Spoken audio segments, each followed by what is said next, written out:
and it hits me, oh my gosh, this is that triangle. You know, there's explanation for everything that occurred in the Rendlesham Forest incident that doesn't involve aliens at all. It was completely silent. It comes right over our heads. He saw a classic flying saucer, really, standing in the clearing. He turned over to my father and held his hand, and he looked in his eyes and he said, "We're not alone." Welcome to Podcast UFO for our live show. We're live every Wednesday at 8 p.m. Eastern Standard Time on the Dark Matter Radio Network. Please remember to visit the website podcastufo.com for past episodes, blogs, and forums. During the show, feel free to participate live in our chat room. And don't forget to like us on our very active Facebook page. Hello and welcome to the show. I'm Martin Willis, your host. We have a great show for you tonight. We have an in-studio guest, our first one, Aaron Cadieux of the documentary The Bridgewater Triangle. That's been years of UFO sightings and all sorts of paranormal things happening in a triangle that's not really that far from where we are right now as a crow flies, or UFO flies. No, I'm not going to go there. And Aaron is coming up right after the music break. And one thing I want to say, since I've gone live here on the Dark Matter Radio Network, I've been getting all kinds of very kind emails from new listeners. And I want to do a quick shout-out to Annette, Daniel, Joe, Jason, Jake, Jenna. Can you believe all those J's? And Orion A. Thank you all. Thank you for listening. And come back. Our amateur astronomer, Andy Fleming, will be back next week. He made way tonight for a special guest at a UFO journalist and playwright, Ryan Sprague, and he's live at the 2014 International UFO Congress in Scottsdale, Arizona. What's going on, Ryan? Hey, Martin. So glad to be with you, man. It has been a whirlwind, my friend. I left New York City last night with 15-degree weather, and now I'm in Arizona, and it's maybe 85. So I'm absolutely, I know. So yeah, we just wrapped up our first day here at the Congress with a bunch of fantastic speakers. We had an experiencer session this morning, which is closed off to the press, but it's where anyone who's had abduction experiences or contact get together and get to tell their stories to one another and try to come to some sort of, not conclusion, but try to find some answers with each other. So that was pretty interesting, to say the least. Now that's on, I saw in the schedule, that's on isn't it every morning? Every morning. We've got a couple at night as well. But yes, it's every morning, and these things, they get filled up so quickly. There's only, so many seats that you can get into these small rooms, and they have Yvonne Smith, and I believe Leo Sprinkle was here last year, listening to these people's stories, and like I said, just really trying to get to some sort of semblance to what is happening to these people. And it was very emotional, to say the least. I really got to see the human side of this very otherworldly phenomenon. So now, in 2:30 this afternoon, were you able to listen to Mike Cleland? I did. Oh, my God. Because that's one thing you always hear about. It was about owls, synchronicity, and the UFO abductee. And there's always this weird thing. You always hear about people think they see something, and then it's an owl or back and forth. It's kind of strange. Yes. Maybe we can go into that another time. But I wanted to tell you, tomorrow I was looking at the schedule. You are going to be blown away by a speaker you have. I believe it is tomorrow, and I'm trying to pull it up here right now. And that is Bennett. Didn't I see Bennett was out there? Let me see here. This is kind of awkward. I could have sworn I saw Bennett was coming up. Jeffrey Bennett, that's on Friday, pardon me. Yes, Friday, there we go. 1 to 2. That guy is worth going to the conference alone just to see him. He's amazing. Yeah, we've got a few people. Let me see. Bennett's an astrophysicist. Yeah, we have a few people in the scientific realm who really are sticking their necks out and coming forward and talking about this topic at a UFO conference. A lot of scientists see that as a dead end and the end of their career. But I really commend Bennett, and we have an astrobiologist coming in as well. I really credit these men for having the courage to come forward and give their opinions on this topic. And who better than the people who could really give us some straight answers when it comes to the scientific aspect of the phenomenon. Right. Yep. So it's going to be a real fun week for you there. Can you talk quickly about you just started a book recently? I did. I've been writing articles for a really long time, Martin, and I've been looking for a way to really, funnel all of my personal insight into the phenomenon into one cohesive thing. And, what better than a book? So I actually got in touch with our mutual good friend, Richard Dolan, shot him my ideas, and he was just completely 100% behind it from the start. He said, you get this done and I will publish it in a heartbeat. So I'm very excited. That's a lot of pressure on my shoulders coming from someone like him. But I'm about 3 chapters in right now. I'm gathering so much information just this first day here at the conference from people. And it's going to be a book really touching on the human aspect of the UFO phenomenon, whether it's abductions, sightings, encounters, really getting to the core of how it affects humans and what that might tell us about what this phenomenon might be. Now, make sure when you go to the Q&A session with George Norrie, and people are taking pictures everywhere, that you're wearing the Podcast UFO T-shirt. Of course. I will make sure I get that up on your Facebook page immediately. Thank you so much for that, by the way. Oh, you're welcome. Hey, Ryan, thanks so much for being on and letting us know what's going on there. My pleasure. Have a great show, Martin. All right, thanks. Bye-bye. So everyone hang in there. Right after the music break, we'll be talking with Aaron. And sign in on our chat room on podcastufo.com. It's right there in the sidebar. And we'll be right back. Stay with us.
Aaron, welcome in studio. Thank you very much for having me. Yeah, this is great to actually look at someone while I'm recording. You said this is the first time, right? In-studio guest? That's right. Well, it's an honor.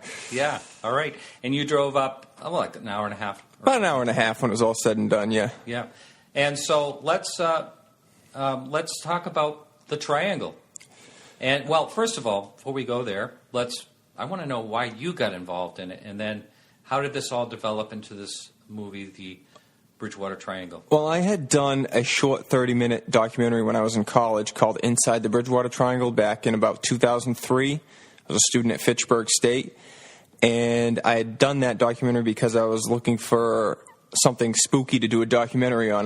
Halloween's my favorite holiday, so I'm kind of gravitate to that subject matter.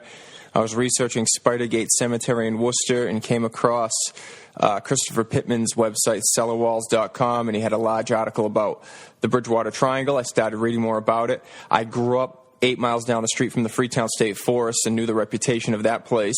And I learned that it was part of the overall context of this Bridgewater Triangle. And I said, wow, that's a really interesting topic. And all of those things are local. They're accessible. So let me do this film. So I made the film back then. I used copyrighted music and images. It was just a college practice film, essentially. Gave a copy to a friend who then gave it to a friend. And then all of a sudden I was getting phone calls and emails on a regular basis from people asking for copies of the film. And I couldn't give them away. And then just in the back of my mind, I said, if I ever am more well-established in this business, have more experience, and am running my own company, maybe I'll reapproach doing a feature-length documentary on this subject. There seems to be an interest in it. And then fast forward to 2010, I was laying the groundwork for doing another documentary on the Bridgewater Triangle, a real feature-length doc. Came across Manny Famillare's information online and found out that he was planning on doing a documentary, and we kind of joined forces and then finished it 3 years later. Uh-huh.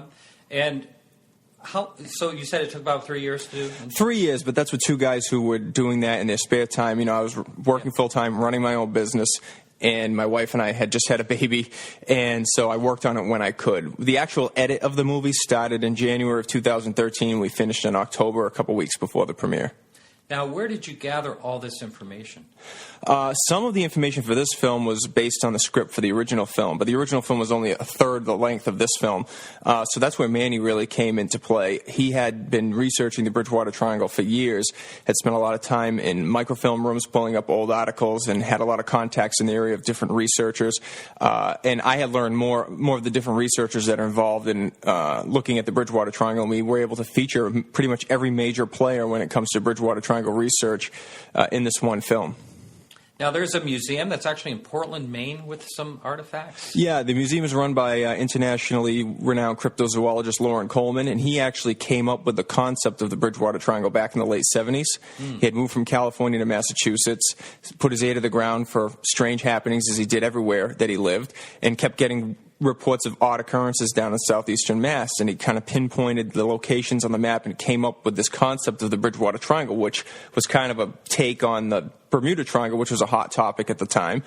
And 30 years later, it's just sparked this phenomenon along the way, and more people know about the Bridgewater Triangle, more and more people are researching the Bridgewater Triangle, and a lot of reports have come out of the area. And whether or not it's really a triangle is up for debate. The borders are disputed amongst different researchers on whether it is a triangle or not. But Loren has since moved to Portland, Maine, and has the International Cryptozoology Museum up there, where he has artifacts and things related to cryptozoology, and gets people to come to his museum year round. Oh, I see. Lee is on the chat in the chat room. On the chat room? Are you on a chat room or in the chat room? I would say. Okay, and he wants to know the dimensions of the triangle, and just go ahead and point out some landmark towns. Or sure. The northern apex of the triangle is the town of Abington, Massachusetts. The southeastern apex of the triangle is the town of Freetown, Massachusetts, and the southwestern apex is Rehoboth, Massachusetts. And then it encompasses all of the towns in between. And in the end, it's about a 200 square mile region. 200 square mile. Uh-huh. Now, of course, this is a UFO show, but every once in a while we do talk that there seems to be all kinds of things happening where there's UFOs sighted. There may be UFO sighting. This topic has come up quite a bit. I had Nick Redford on a little while ago, and it came up that people see orbs.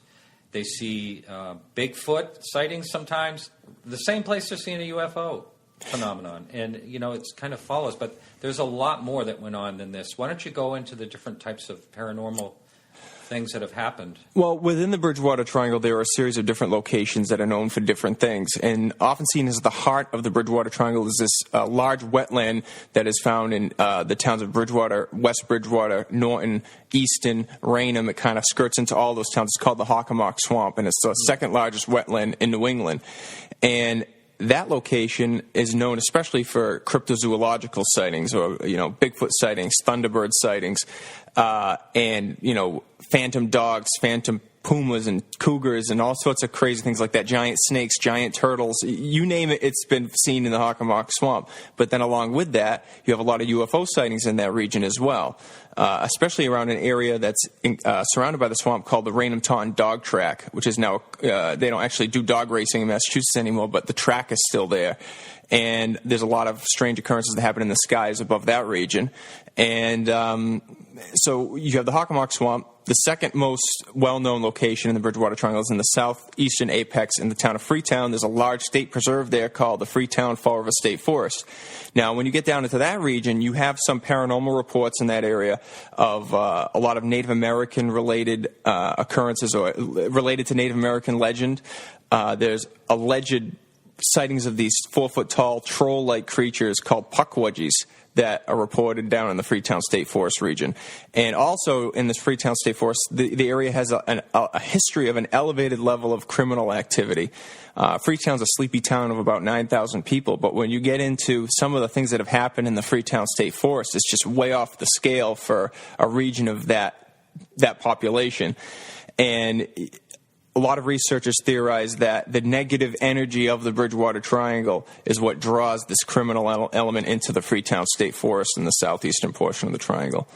Yes, I spoke to someone I share this office with, actually, about the Bridgewater Triangle. I mentioned it to him, and he goes, "Oh, like he knew about it." He said, "There's a lot of things going on." And I said, "Like what?" And he goes, "Murders and all kinds of abductions, not the alien kind, but kind of strange things happening there." Yeah, and like I said, it's kind of by region. And then in the southwestern apex, you have the town of Rehoboth, which is known for a laundry list of ghost sightings that have occurred through the years. It's a very old colonial town, one of the first settlements in the history of the United States, and it has a very higher than average number of cemeteries within the borders of this town. And it's just a laundry list of various ghost sightings in Rehoboth. Now, the UFO sighting that the sportscasters yes. had, can we talk about that? Because that was that's a great UFO sighting. Yeah, that's probably the most famous UFO story to come out of the Bridgewater Triangle in the 30 years since Lauren Coleman. Do we want to save that for the end of the show? It's up to you. No. It happened in 1979, the spring of 1979, which was a hot time for UFO sightings in that region. Two WHDH news reporters named Jerry Lopes and Steve Sprazier were heading to the Raynham dog track after work for some drinks. They got off of Route 24 on the 106 exit, and as they were coming off the exit, Steve Sprazier noticed a large, strange light approaching them from just over the tree line. And it started to get closer and closer, so they actually pulled their car over to the side of the road, and both of them claimed that this large, home plate-shaped object flew just above the trees at a very slow pace. Steve Sprazier said it looked like it was about the size of five 747 stacked wing-to-wing across. And it just slowly just passed right overhead, and then just all of a sudden just took off and disappeared. And it was, like I said, the shape of a baseball diamond home plate. And for those of you in different countries that don't know what baseball is, or play baseball, I should say, it's like a sort of a triangle that's rectangular boxed or something. It's like a rectangle with one of the sides having a triangle sprouting off of it. I guess that's the best way you could. Yeah. There's probably some geometric form. I just can't think of it right now. But anyway, and very large. And there were other people that actually saw it, and they drew exactly the same thing from miles away. Yeah, not even that particular instance. There was a lot of reports of that same object coming out of the region in the spring of 1979. So the Brockton Enterprise started collecting all these stories from all these various eyewitnesses from different towns in the area that were seeing the same thing. And their sketch artists came up with a drawing that looked exactly like what Steve Sprazier and Jerry Lopes saw, and they actually featured the drawing in the newspaper article, which is actually shown in the film. And Steve Sprazier says, "This is exactly what I saw." And actually, Steve Sprazier has a little wooden model that he put together to represent what he saw. Wow. Yeah, and the person sort of corroborated also that it was huge, like several, what did they say, 2 or 3 football fields? Yeah, the second gentleman named Ron Baker had a sighting of the same craft in Easton. And he said it was about the size of 2 or 3 football fields put together, but the same description, Yeah, so if this could be military, I find it very hard to believe. I did hear that one of the people said that they did hear like a humming noise as it was moving along. That was Ron Baker, yeah. He claimed that he could hear some sort of an engine driving the craft. I am not a paranormal researcher or even really a paranormal enthusiast. I'm a filmmaker who found an interesting topic. And I approached it from a very skeptical point of view. I walked into this project probably a 99% skeptic, and I walked away from it still a 96% skeptic. But the sightings of this craft in this region was one of the stories that really made me kind of take a step back and say, wow, maybe there is something strange going on down in that region. But what struck me as odd about the descriptions of this craft was how slow it was flying. Right. For a craft that gets its lift from traveling air, it would be hard to imagine a craft traveling that slowly and still being able to stay afloat, Mm-hmm. Now, as a skeptic, what makes you have the drive to to research as much as you do in this? I'm just, like I said, I'm drawn to spooky, dark, morbid topics. I'm not necessarily a believer, but I think it's fun and interesting. And like I said, it was a local subject. It was accessible, and I just found the topic interesting. Even if you don't necessarily believe all the stories, it's interesting to dig a little deeper to figure out what's driving this then, and why is this such a phenomenon in the area? Is it something about the human psyche, or is it, you can go into so many different directions with it. And I just was drawn to it, and that's why that's why I was a part of this project. Now, if you want to ask any questions, you can. Oh, I see someone just joined us. Hey, Bobby. You can join us in the chat room, and that's at podcastufo.com. Or I'm going to let you call in, and because I'm face-to-face here, it can be easy to take a phone call. That's 603-967-4030. Once again, 603-967-4030. And we'll also let you Skype if you'd like to. And the Skype name is Marty Willis. That's MartyWillis. So let's talk about the ancient past as far back as is known in the area, if there was anything going on. Well, the earliest reported sighting of a UFO in the Bridgewater Triangle, which was probably the first reported odd occurrence in that region, was in 1760. The colonials claimed that there was a sphere of fire in the sky, almost matched the description of like a meteor or like a comet or something like that. Wait a minute, that's before Roswell? Oh, long before Roswell. Yeah. But this was 1760, and the only reason we didn't talk about it in the film was we couldn't find the exact source. You hear all these people citing that event, but to actually find the source of it was impossible to track down. So we didn't have enough information to really delve into that UFO sighting. So the next oldest one was in 1908, two undertakers were driving their carriage on Halloween night in Bridgewater and saw a mysterious lantern in the sky that was moving in ways uncommon to any craft that was known at the time, like a hot air balloon or anything like that. And that's probably the next oldest UFO sighting that gathered any kind of weight in the Bridgewater Triangle.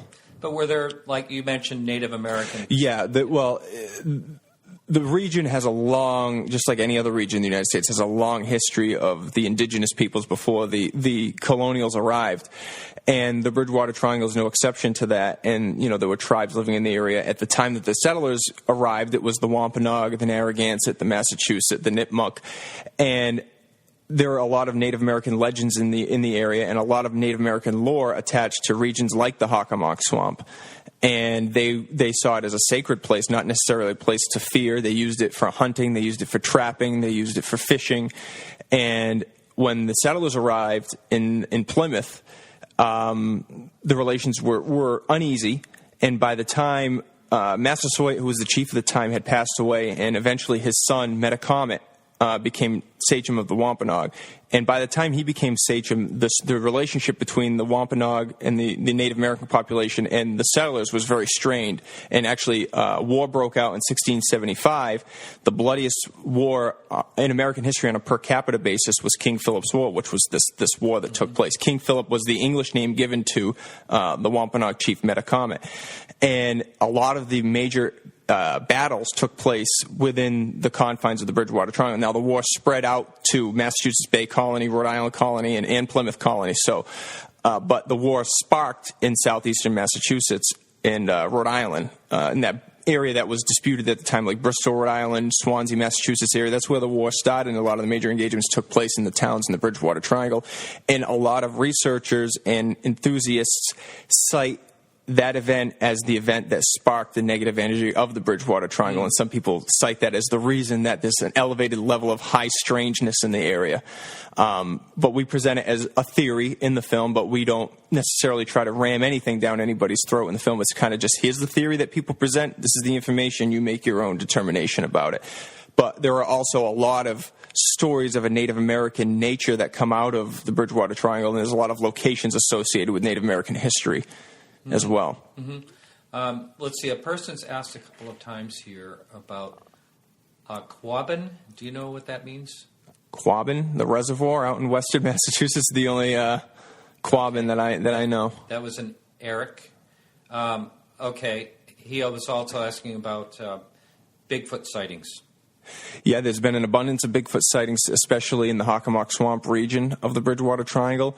In 1978, a gentleman named Joseph DeAndrade claimed to have seen Bigfoot at a small pond in Bridgewater called the Claybanks, and he saw this alleged Bigfoot creature across a pond in wintertime. Now, I've been to the location myself. We interviewed Joseph DeAndrade extensively for the film, and it comes to the question how sure he could have been about what he saw at the distance that he saw it from, but he swears that he saw a Sasquatch creature at the Claybanks Pond, and he has only seen it once, and he's basically devoted his life to finding it again.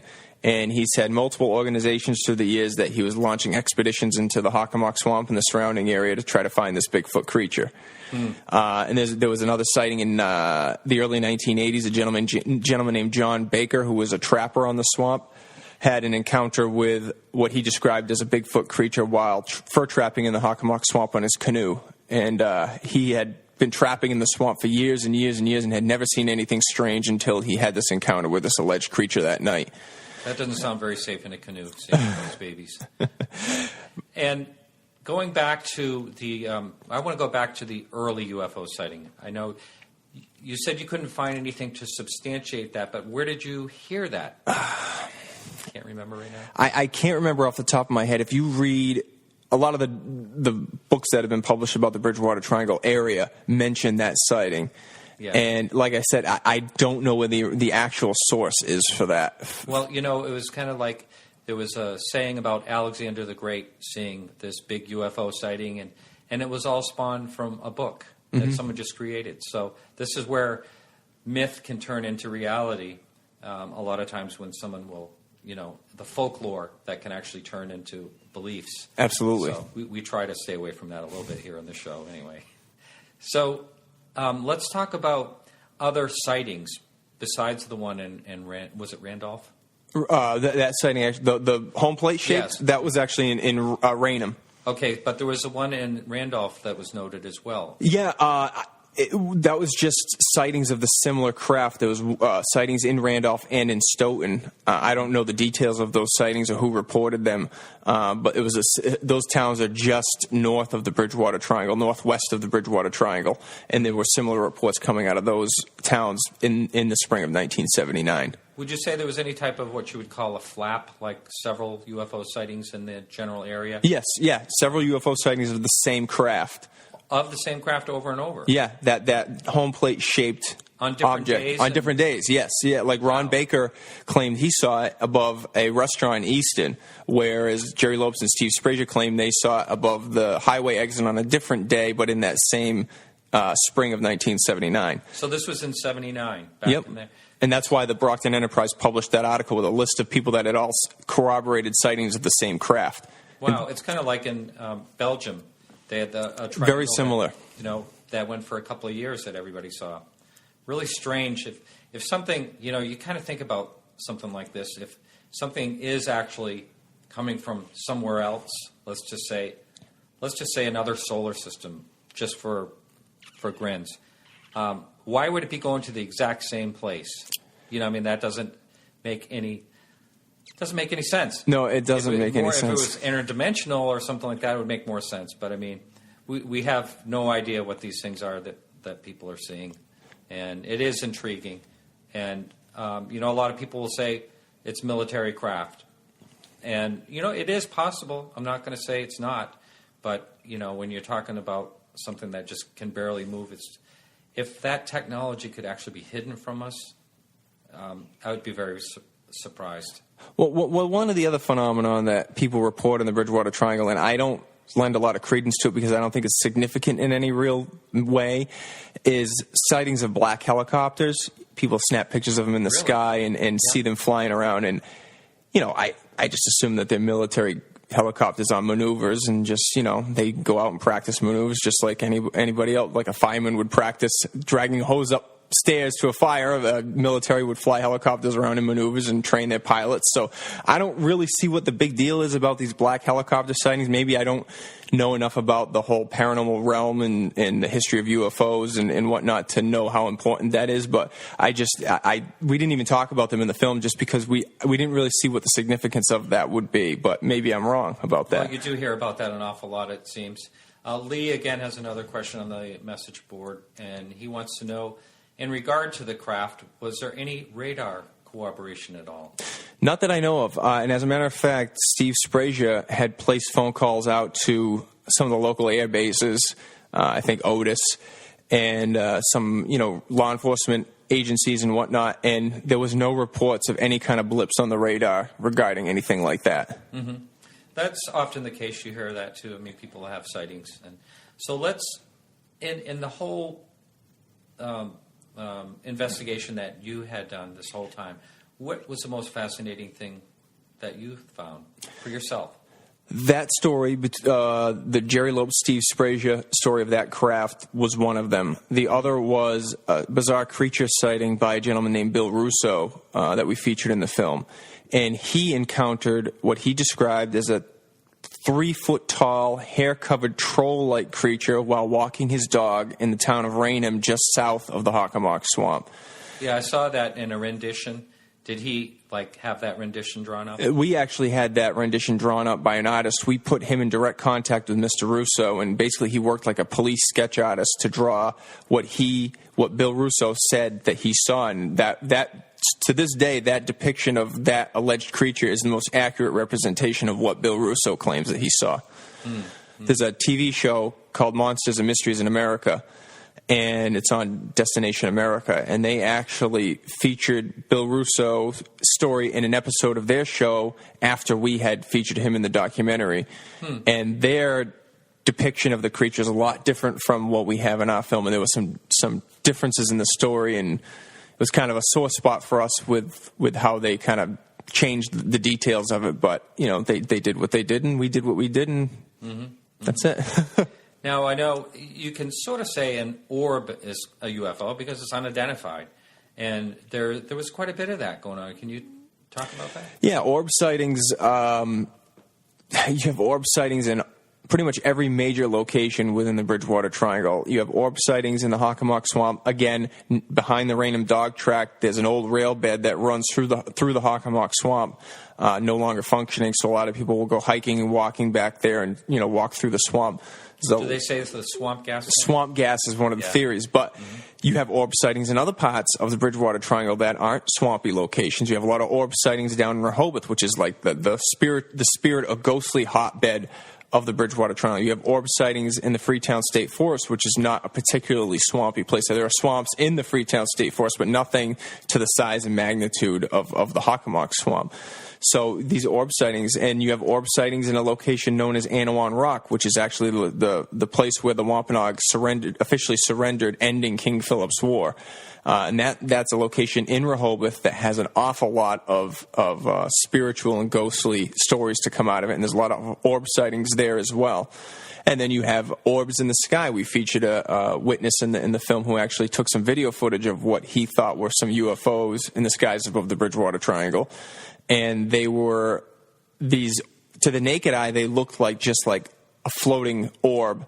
And he bought this video camera and he zoomed in, and he claimed that you would see these large mother craft changing different colors, and then you'd see smaller craft sprout off of them.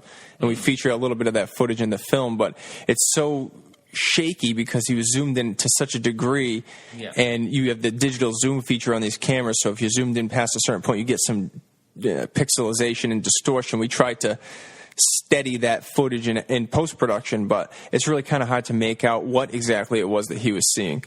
Mm-hmm. But it wasn't moving like a plane. It wasn't moving across the sky like a plane. It was just pretty much staying in one spot, which was kind of interesting. Wow. Another question, was there ever any electrically charged air after a UFO sighting, or mental perception anomalies or anything like that reported? There is a story that we weren't able to get any information on, but it's another one of those stories that comes out of the region, just like the UFO sighting of 1760, that There was a UFO that allegedly flew over the top of a restaurant, again, I think in the town of Raynham, and it caused like a power surge in the restaurant. The lights flashed, and the lights went out, and the lights came back on, and the patrons went outside the restaurant to the parking lot, and they saw like a scorched pavement or a scorched piece of earth outside the restaurant, and there was no explanation for where it came from. Yeah. So what were some other stories that you decided not to put in? And basically the reason, I know it can only make a film so long, but were there some really good ones but you just couldn't substantiate? Not that we couldn't substantiate. Well, there were.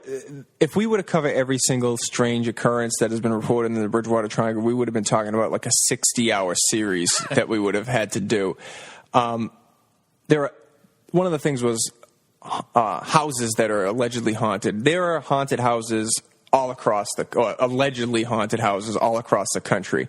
So, is there anything special about a haunted house in the Bridgewater Triangle? You know, we can't really say, but there are just so many of them that it would be almost impossible to cover every single location. One location that would have been fun to cover, but we just didn't have the time and resources to put into it, is Taunton State Hospital, which is one of those, old state hospital facilities that had a history of abuse of patients and whatnot, and there's been all sorts of strange reports that come out of there. Did you see American Horror Story? I did not. Very much like that. Yeah. Sounds like a great setting. So, we didn't cover Taunton State Hospital in the film. We didn't get into the whole Lizzie Borden thing. We mentioned that's part of the triangle, isn't it? Fall River's on the outskirts of the triangle. Now, we talk about occurrences that happen in towns that are just outside of the triangle. We Mansfield, for instance, is a town that's had some strange reports attached to it, but technically speaking, it's outside the borders of the triangle. Same holds true for Fall River. The reason we didn't get into the Lizzie Borden thing is just because it's been done so many times. There's a zillion documentaries on the Lizzie Borden case, and we were trying to tread new ground here. So we mentioned it just to give reference to the city of Fall River, but we didn't get into any details of that case. Mm-hmm. Mm-hmm. Now, did you find any people as you were doing this that you just didn't buy their story? And you had to walk away? We would get contacted from people via email or via Facebook message, and when you start running into people that say, I saw the Bigfoot creature in 1990, and then I saw the Thunderbird in 1994, and then I saw a UFO in 1998, it comes across that they're just trying to get seen, and that there's not really any legitimacy to anything that they're saying. I just find it too much of a coincidence that one person would see every single phenomenon associated with the Bridgewater Triangle. Yeah. One size fits all for it all. Exactly. Yeah. All right. Well, let's talk about some of the other things that are happening and what's going on there. Anything happening there lately? Like since you actually filmed? Yeah. As a matter of fact, and the gentleman's name escapes me, but a Bridgewater State College student recently took some video footage of strange lights in the sky outside of his dorm room window. It was about 5 to 7 balls of light in the sky that were moving in like a swirling pattern and ascending into the sky. Of course, it set off alarm bells because it was in the Bridgewater Triangle. His video had like 70,000 hits on YouTube within a matter of 48 hours. I mean, our teaser trailer has 15,000, and we thought that was a lot. And then this guy posts a video of an alleged UFO sighting, and it got 70,000 hits in 48 hours. But a lot of the debunkers have come out and said all that was Chinese lanterns.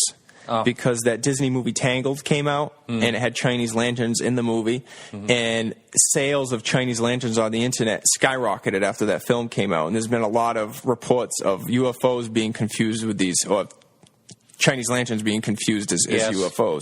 Yeah, it's a pet peeve. Yeah. And it's not going to get any better either. And they're illegal in a lot of places, and rightly so. I mean, they can start fires pretty easily. Yeah, I looked at the footage, and I'm one of the people that would probably say, it wasn't anything significant. It was just Chinese lanterns. But there's people that want to believe everything that comes out of the Bridgewater Triangle, and no matter how outlandish or ridiculous it is, they will tie it into the Bridgewater Triangle. So, how far is Amherst outside of the Triangle? Amherst is way out in western Massachusetts, so it's hundreds of. Well, because I've heard some weird stuff out there too. Yeah, I didn't do much research outside of the Bridgewater Triangle region for Maybe this. It's a Bridgewater circle. It just keeps Bridgewater growing. blob. Yeah. Someone wants to know in the chat room, and I don't know what this means, but maybe you do. Can you explain about the Devil's Footprint? The Devil's Footprint, I believe, is in Norton, Massachusetts, and it's just a rock that has a footprint on it, I believe. I don't know much. We didn't cover the Devil's Footprint in the film. All right, I'm not going to listen to this guy anymore, Eric. All right, so speaking of rocks, now there's some strange rocks. There's an abundance of strange rocks within the borders of the Bridgewater Triangle. There's ones that look like faces, and then written on rocks. We'll start with the most well-known. It's a large trapezoid-shaped boulder in Berkeley, Massachusetts, called Dighton Rock. Now, Dighton's the town next to Berkeley, but Dighton Rock's in Berkeley. I don't know why it's that way, but it is. This glacier moved it slowly? No. Who knows? Yeah, It was actually a large trapezoidal boulder that was in the Taunton River, sticking up out of the water in the Taunton River, and it has a large flat face on it that has all of these bizarre inscriptions on it. And it's puzzled archaeologists for hundreds of years as to where these inscriptions came from. And to preserve the rock, they actually pulled it out of the Taunton River, put it on the banks of the Taunton River in Berkeley, and built a museum around it. Huh. Now it's called Dighton Rock State Park. And you can go visit and go into this museum, and they have the rock in the back of the museum, and in the front of the museum they have all these walls covered with the different theories as to who was responsible for these petroglyphs. There's a Native American theory, there's a Portuguese explorer theory, there's a Viking theory, there's a Phoenician theory. Those are the main theories, but then, if you research online, you got people that attribute it to extraterrestrials, or you got people that attribute it to Chinese explorers. So there's for every theory that you see on the wall in this museum, there's 10 other theories that aren't prominent enough to be featured in the museum. What is the strongest theory of what that is? From the researchers that we talked to, inscriptions of a Native American origin are probably the strongest case. I mean, there's such a high Portuguese population down in southeastern Massachusetts. It's the most densely Portuguese populated area in the country. So most of the people down there will say, it's definitely Miguel Cortriel in 1511. He inscribed on that rock, and that's where all that stuff came from. But if you look at some of the other inscriptions on the rock, I mean, they'll take part of a shape of an inscription and say that that's the 5 or the 1, and everything is so. I mean, the thing was sitting in water for so long that a lot of the inscriptions have been heavily eroded. So to say that it's Portuguese explorers is just kind of convenient for the population that lives down there, I think. I tend to gravitate towards Native American origins, and there's a gentleman we feature in the film named Derek Gunn who's done a lot of research in local geological and archaeological oddities. And he pointed to a rock inscription up in Vermont that has these faces carved on it, these circular faces that have been associated with Native American petroglyphs. And you can see some similar faces on Dighton Rock. We actually feature that in the film. And then there's the theory that it was a billboard, and that everybody who passed by inscribed on it, just like kids nowadays that go make out at the state forest and carve, Johnny Loves Jeannie on a tree. It kind of looks like that, the way it's so busy. It's kind of a smorgasbord of inscriptions. Yeah. Now, I know this is a UFO show, and we're talking about all different types of topics. But there's only so much we can talk about in the UFOs in the area there.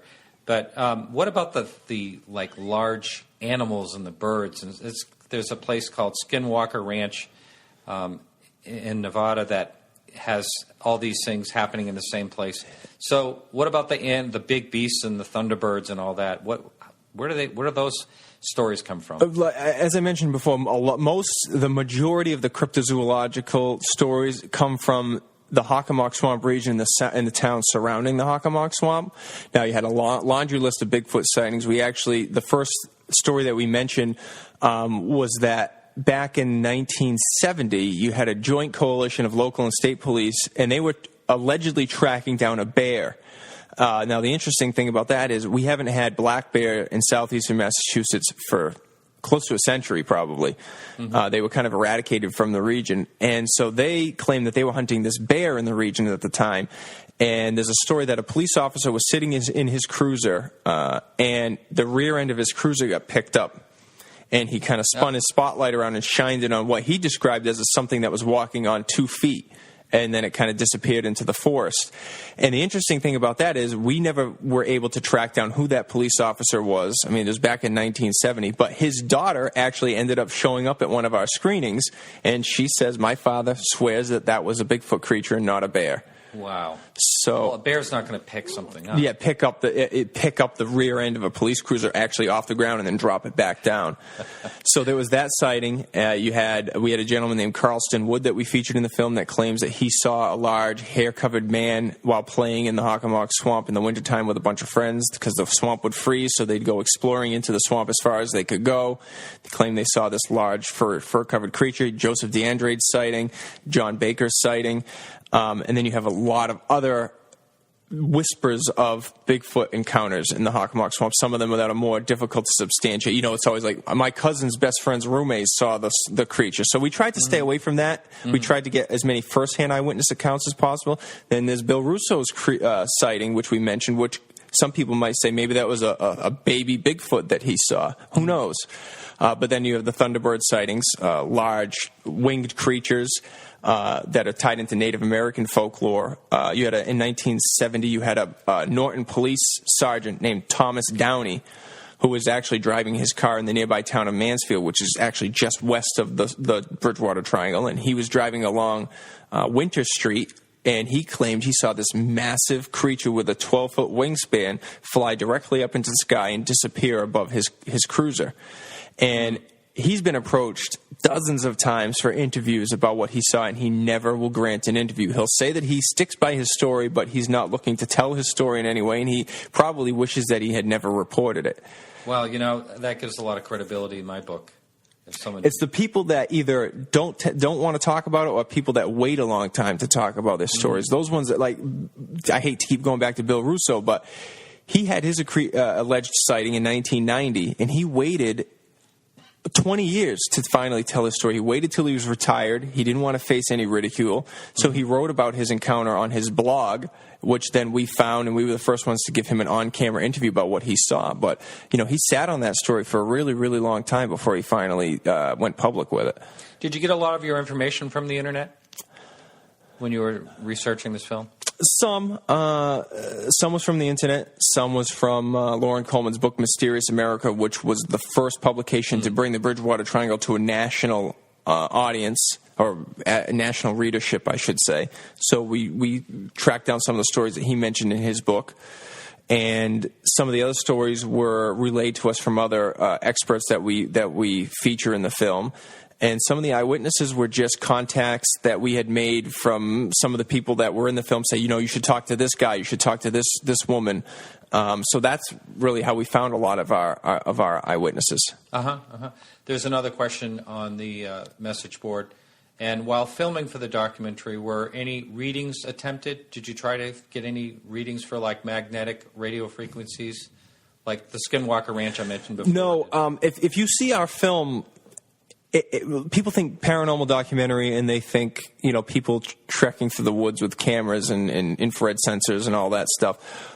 This was not really a boots-on-the-ground documentary. This was more of a historical look at the region. So we didn't do any active... Yeah, we didn't do any active investigating, really. There's a little hint of that here and there, and we did have one bizarre incident that occurred while shooting an interview in the Freetown State Forest. But for the most part, we didn't do a lot of boots on the ground. Well, we got to hear that bizarre incident. What happened? Well, we were interviewing Christopher Balzano in the Freetown State Forest after he had given a tour. Now, you see snippets of his tour that he was giving in the Freetown State Forest throughout the film. And he had locked his keys in his car. And this interview was never supposed to happen because he was supposed to go do a book signing in the next town over. But he locked his keys in the car, so we were waiting for AAA for a couple hours to come let him in. So I had my camera, and I said, hey, well, since we're just sitting around, can I do an interview with you? And he's like, absolutely, sure. So there was another gentleman there that had this, like, battery-operated light that we used as the only light for the interview because by then it was dark. So we were interviewing Chris Balzano, and the subject of the wampum belt that belonged to King Philip or Metacom came up in the interview. And Chris was talking about how this wampum belt, Philip was sensing that the war was going to end and that he was going to be facing his demise. So he handed the belt off to his war chief, Anawan. Now, King Philip was killed in August of 1676, but by the time he was killed, he no longer had the wampum belt on him. He had given it to Anawan. The war continued for a short period of time, maybe a couple of weeks, and Anawan and the last remaining band of Wampanoag warriors were tracked down to this location in Rehoboth called Anawan Rock, which is where that official end to the war occurred. And when Anawan surrendered, he presented the belt as a symbol of his surrender to Captain Benjamin Church, who was the colonial authority that he had surrendered to. And the belt has since gone missing from history. Nobody knows what has happened to this wampum belt. There's a lot of people that think that it's in a box on a shelf in a museum in England, which is a very strong possibility. But Chris Baldano was talking about this wampum belt and its association with the Bridgewater Triangle, and how there's a lot of people that think that the strange ghostly happenings at Anawan Rock and the strange happenings in the Bridgewater Triangle will continue to happen until the wampum belt is returned to the Wampanoag people. Now, when he was talking about this, the light that we had just shut off. And we got everything back up and running. And there was another gentleman off camera that said, "Hey, Chris, do you realize that when you were talking about the wampum belt, the lights shut off?" And Chris was kind of startled. He said, everybody kind of chuckled. And as a joke, he turned to the side as if he's talking to the spirits, and he said, "We hear your message. If I could, I would return it." And right as he said that, the light shut off again for a second time. It was the most perfectly timed occurrence. Now, being a skeptic, I still, maybe it was just a really, really strange coincidence. But, even me, being out in the middle of the Freetown State Forest in the dark and that happening really made the hair on my arms and the back of my neck stand up. It was really interesting. Yeah, it sounds like that forest. They say that anyone that walks through it kind of gets a creepy feeling. Well, yeah, and we're pretty proud of that moment because there's a lot of paranormal. The paranormal is a very hot topic in today's society. Every major cable network has a show about ghost hunting or UFOs or Bigfoot or whatever, and a lot of them will fake evidence and make a big deal out of nothing, and a lot of them will spend years shooting these shows and never have something happen like what happened to us out in the Freetown State Forest with the lights shutting off like that. It was just a one in a million thing. And it comes up in the film. A lot of people think it was an edit mistake because the film's pretty smoothly edited up to that point. And then all of a sudden, he stops talking, kind of looks up, the lights shut off, lights come back on, and the lights shut off again. Oh, I saw that. Oh, by the way, I should say that I saw the movie, and thank you for sending it to me. No problem. Yes, and before I forget, I don't want to forget this, where is someone going to find the movie? Well, right now, it's just like any other movie. We're doing, in-person theatrical screenings. We've had a series of screenings down in southeastern Massachusetts since the premiere on October 20th. So right now, the only way to see it, other than an in-person screening, is we occasionally will have live streaming shows of the Bridgewater Triangle. If you go to our website, thebridgewatertriangledocumentary.com, click on upcoming screenings, you can see when those live shows are scheduled. And basically, you log on, you sign up for a Ustream live stream, you do a pay-per-view. You pay a small sum of money to be able to watch the film streamed at a specific time, like a live pay-per-view event. I see. And was this sort of a crowdsource to get this thing together? Did you have people source you to put this movie together? This was completely funded out of the pocket of the filmmakers. We didn't rely on any outside funding. We didn't rely on any outside help, really. The only things that I'm a video production specialist by trade. That's how I make my living. So there weren't a lot of things that we needed to outsource for this film. The only two things that we outsourced were the musical score. We purchased stock royalty-free music for the musical score because I'm not a composer. Mm-hmm. And the off-screen narrator was a gentleman named John Horrigan who provided that. But everything else you see on the screen, we did in-house. Yeah. Except for we had some artists do some renditions of things, but we did all the shooting, all the editing, sound design, you name it, we did it. Now, has this sparked any further interest in doing something else similar? I'm not opposed to doing another paranormal documentary. There's already whispers of let's try to do a series. People say, why don't you do a series on the Bridgewater Triangle and try to get a television pilot off the ground or whatever. But I have some other topics that I'd like to tackle. Maybe I'm very interested in a case that happened in in between New Bedford and Fall River back in the late 80s, there was a string of murders that happened along the highways. They found 9 dead prostitutes, and 2 women went missing that were never found. And it was basically a serial killer that was terrorizing the prostitute population between New Bedford and Fall River, and the case was never solved. And it's a pretty famous case, and it's got a lot of similarities to the Green River slayings. But I would love to do a documentary on the highway murders. So, like I said, I'm not opposed to another documentary on the Bridgewater Triangle. But would I want to do it right now? I don't know. There's an Eric that wants to know if you ever plan to do a screening in Western Mass. Well, if anybody wants to see the film and wants to see it in person and knows of a venue that might be willing to host it, we'd love to talk to them. We've been working with a lot of independent theaters and independent venues that are interested in screening it. So if the thing is, if you get a bunch of people that all want to see the same thing and call a theater and say, we want you to pick up the Bridgewater Triangle, that's probably the best way to see it out in Western Mass. Some venues have been more receptive to it than others. I think we're coming into this as a relative unknown. People don't know us. We have no, other films to say we did this film. Now we're doing this one. Show us at your theater. But there's been some theaters like the Alley Theater in Middleborough, Massachusetts, we're on our 10th showing there, and all of them have been sellouts. So, we've sold out probably 80% of the shows that we've done so far. Wow, that's awesome. And what was your favorite part of this whole thing? Favorite part? You mean in terms of the subjects that we covered? Yeah. Or I like the last half hour of the film, which deals with the Freetown State Forest, because that is, we talk about the criminal element. Yeah, we didn't talk about the Satanism. Yeah, that's a... Might as well throw that in there. Yeah, sure. But that's my favorite part of the film, only because there's a lot of evidence to support it. And as a person who's a skeptic and scientifically minded, I like things that can be proven. So that section of the film, I think, is the creepiest. And if you shut the lights off and watch it alone in the dark, that's the part that's going to give you a real chill. There were people that did mutilations, and there were some murders, too. Yeah, there was, back in the 70s, 80s, and into the 90s, there was a lot of evidence of ritual sacrifice that was uncovered in the Freetown State Forest, and then that ties back to the whole negative energy of that location. Ritual sacrifice isn't necessarily paranormal in and of itself, but people tie it into the whole concept of this Bridgewater Triangle.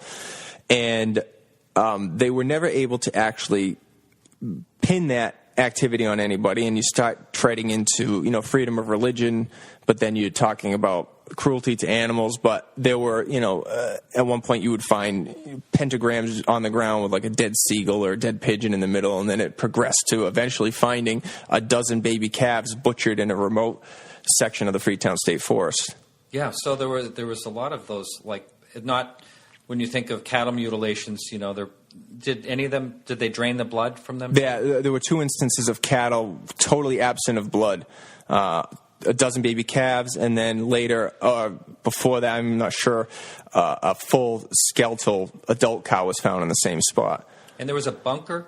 Yeah, there was an underground bunker with a lot of evidence of satanic rituals taking place there that was found in a remote section of the woods. And if you hadn't walked at it from a certain angle, you wouldn't even have known it was there. But you went down, and then it had like children's clothing, these miniature chairs with bindings on them and things like that. Some really creepy stuff. Wow, that's it. That's really something. So your website one more time is? TheBridgewaterTriangleDocumentary.com. Wow, that's great. Well, hey, I want to thank you so much you drove like an hour and a half, and you got to go home tonight too. So thank you very much for having me. You bet. So that's it for our show today. If you missed any part of this show, you can catch it as a podcast and a whole bunch of other free podcasts on our website, which is podcastufo.com. Also, you can check out links and stories in our show notes, as well as joining in the conversation in our forums. I want to thank everyone for helping out with the show today. Keith Rowland, the producer for the Dark Matter Radio Network. Ryan Sprague, thanks for checking in from Arizona. Carrie Lloyd Whitehouse for the music. Peggy Shunning for managing our Facebook page.